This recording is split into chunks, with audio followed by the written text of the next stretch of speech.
The Great Gatsby by F. Scott Fitzgerald. We're now on chapter 4, which is page 61.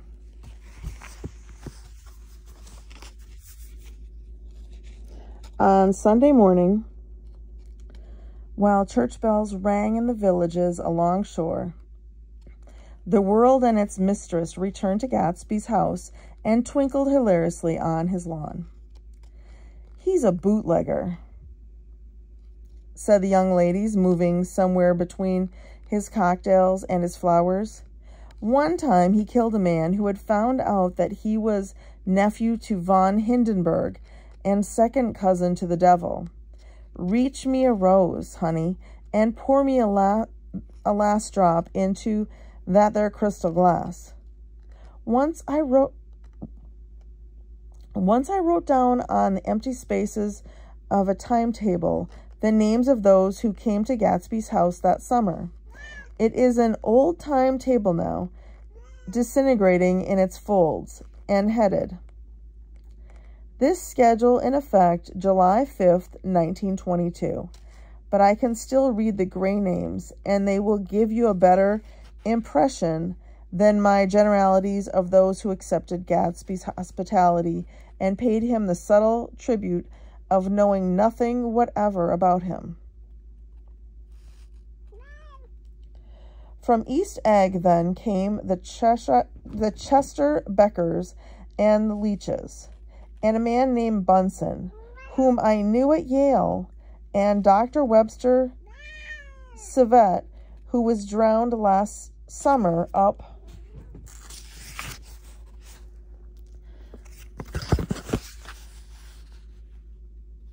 in Maine, and Hornbeams, and the Willie Voltaires, and the whole clan named Blackbuck, who always gathered in a corner and flipped up their noses like goats at whosoever came near, and the Ismays and the Christies, or rather Hubert Auerbach and Mr. Christie's wife, and Edgar Beaver, whose hair, they say, turned cotton white one winter afternoon for no good reason at all. Clarence Endive was from East Egg, as I remember.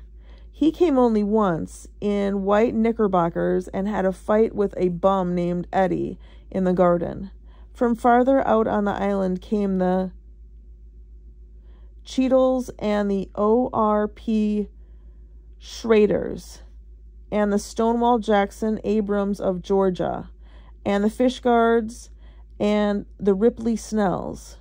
Snell was there 3 days before he went to the penitentiary, so drunk out of the gravel drive that Mrs. Ulysses Sweat's automobile ran over his right hand. The Danceys came too, and S.B. Whitebait, who was well over 60, and Morris A. Flink, and the Hammerheads, and Beluga, the tobacco importer, and Beluga's girls. From West Egg came the Poles and the Mulreadys, and Cecil Roebuck and Cecil Schoen, and Gulick, the state senator, and Newton Orchid, who controlled films par excellence, and Eckhoust and Clyde Cohen and Don S. Schwartz, the son, and Arthur McCarthy, all connected with the movies in one way or another, and the Catlips and the Bembergs, and G. Earl Muldoon, brother to that Muldoon who afterwards strangled his wife. Da Fontano, the promoter, came there, and Ed Legros and James B. Rotgut Ferret and the D-Jogs and Ernest Lilly, they came to gamble, and when Ferret wandered into the gardens, it meant he was cleaned out, and Associated Traction would have to fluctuate profitability next day. A man named Klipspringer was there so often and so long that he became known as the Boarder.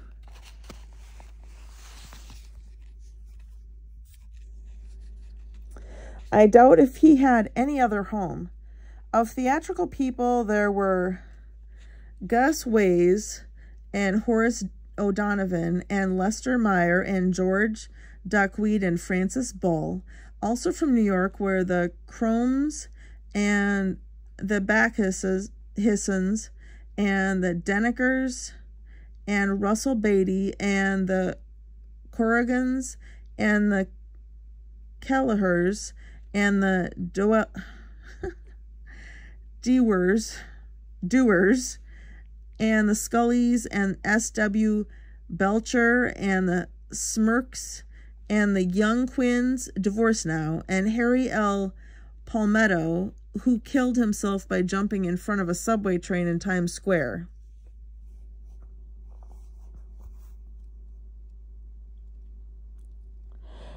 Benny McLennan arrived always with 4 girls. They were never quite the same ones in physical person, but they were so identical one with another that it inevitably seemed they had been there before.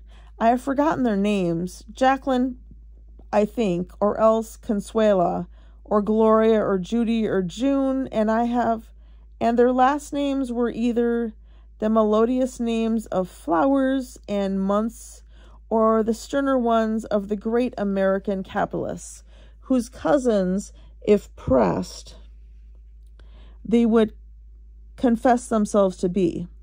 In addition to all those, I can remember that Faustina O'Brien came there at least once, and the Bedecker girls and young Brewer, who had his nose shot off in the war, and Mr. Albruxberger and Miss Hagg, his fiancée, and Ardita Fitzpeters and Mr. P. Jewett, once head of the American Legion, and Miss Claudia Hip, with a man reputed to be her chauffeur and a prince of something, whom we called Duke, and whose name, if I ever knew it, I have forgotten. All these people came to Gatsby's house in the summer. At 9 o'clock one morning, late in July, Gatsby's gorgeous car lurched up the rocky drive to my door and gave out a burst of melody from its 3-noted horn. It was the first time he had called on me, though I had gone to 2 of his parties.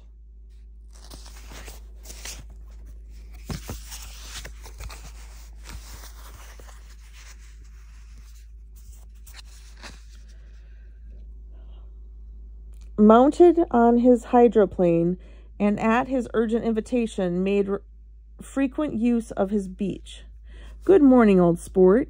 You're having lunch with me today, and I thought we'd ride up together." He was balancing himself on the dashboard of his car with that resourcefulness of movement that is so peculiarly American, that comes, I suppose, with the absence of lifting work or rigid sitting in youth, and even more with the formless grace of our nervous, sporadic games. This quality was continually breaking through his punctilious manner in the shape of restlessness. He was never quite still. There was always a tapping foot somewhere, or the impatient opening and closing of a hand. He saw me looking with admiration at his car. "It's pretty, isn't it, old sport?" He jumped off to give me a better view. "Haven't you ever seen it before?" I'd seen it. Everybody had seen it. It was a rich cream color, bright with nickel, swollen here and there in its monstrous length, with triumphant hat boxes and supper boxes and toolboxes, and terraced with a labyrinth of windshields that mirrored a dozen suns. Sitting down behind many layers of glass in a sort of green leather conservatory, we started to town. I had talked with him perhaps 6 times in the past month, and found, to my disappointment, that he had little to say. So my first impression, that he was a person of some undefined consequence had gradually faded, and he had become simply the proprietor of an elaborate roadhouse next door. And then came that disconcerting ride. He hadn't reached West Egg Village before Gatsby began leaving his elegant sentences unfinished and slapping himself indecisively on the knee of his caramel-colored suit. "Look here, old sport," he broke out surprisingly. "What's your opinion of me anyhow?" A little overwhelmed, I began the generalized evasions which that question deserves. "Well, I'm going to tell you something about my life," he interrupted. "I don't want you to get a wrong idea of me from all these stories you hear." So he was aware of the bizarre accusations that flavored conversation in his halls. "I'll tell you God's truth." His right hand suddenly ordered divine retribution to stand by. "I am the son of some wealthy people in the Middle West, all dead now. I was brought up in America but educated at Oxford, because all my ancestors have been educated there for many years. It is a family tradition." He looked at me sideways, and I knew why Jordan Baker had believed he was lying. He hurried the phrase, "educated at Oxford," or swallowed it, or choked on it as though it had bothered him before. And with this doubt, his whole statement fell to pieces, and I wondered if there wasn't something a little sinister about him after all. "What part of the Middle West?" I inquired casually. "San Francisco." "I see. My family all died, and I came into a good deal of money." His voice was solemn, as if the memory of that sudden extinction of a clan still haunted him. For a moment I suspected that he was pulling my leg, but a glance at him convinced me otherwise. After that, I lived like a young Rajah in all the capitals of Europe, Paris, Venice, Rome, collecting jewels, chiefly rubies, hunting big game, painting a little, things for myself only, and trying to forget something very sad that had happened to me long ago. With an effort, I managed to restrain my incredulous laughter. The very phrases were worn so threadbare that they revoked no image except that of a turbaned character, leaking sawdust at every pore as he pursued a tiger through the Bois de Boulogne. "Then came the war, old sport. It was a great relief, and I tried very hard to die, but I seemed to bear an enchanted life. I accepted a commission as first lieutenant when it began. In the Argonne Forest, I took 2 machine gun detachments so far forward there was a half-mile gap on either side of us where the infantry couldn't advance. We stayed there 2 days and 2 nights, 130 men with 16 Lewis guns, and when the infantry came up at last, they found the insignia of 3 German divisions among the piles of dead. I was promised to be a major, and every Allied government gave me a decoration, even Montenegro, little Montenegro down on the Adriatic Sea. Little Montenegro."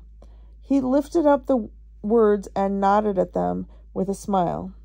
The smile comprehended Montenegro's troubled history and sympathized with the brave struggles of the Montenegrin people. It appreciated fully the chain of national circumstances which had elicited this tribute to Montenegro's warm little heart. My incredulity was submerged in fascination now. It was like skimming hastily through a dozen magazines. He reached in his pocket, and a piece of metal slung on a ribbon fell into my palm. "That's the one from Montenegro." To my astonishment, the thing had an authentic look.